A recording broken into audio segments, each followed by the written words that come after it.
Dal XII al XX secolo l'Arsenale è stato il cuore dell'industria navale veneziana, un'industria spesso all'avanguardia mondiale per produzione e metodi di produzione.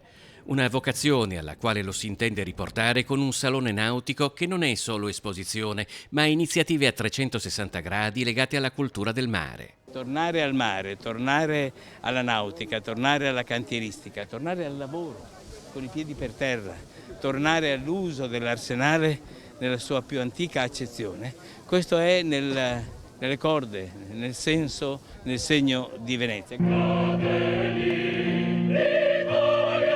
La musica e le parole dell'inno di Mameli, eseguite dal coro del Teatro La Fenice, accompagnati poco dopo da due aeromobili di ultima generazione della Marina Militare col Gonfalone di Venezia, hanno dato vita ad una kermesse che mette in primo piano anche la sostenibilità ambientale.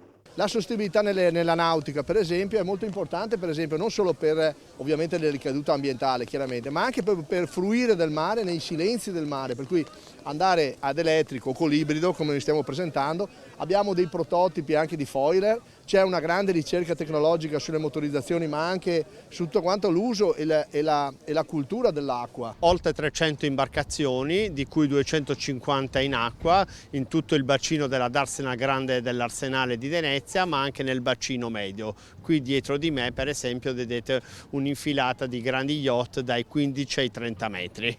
Venezia si candida a capitale mondiale della sostenibilità ed è una scelta significativa per una città che è tra le prime a subire i cambiamenti climatici. I veneziani con la loro intelligenza, con la loro forza anche finanziaria, hanno spostato i fiumi e fermato il mare. Ecco, dobbiamo essere degni di questa intelligenza e di questa forza. Sposteremo ancora i fiumi e bloccheremo ancora il mare, ma non più fisicamente, ma lo faremo nell'immateriale, portando a Venezia il meglio del futuro, la più antica città del futuro.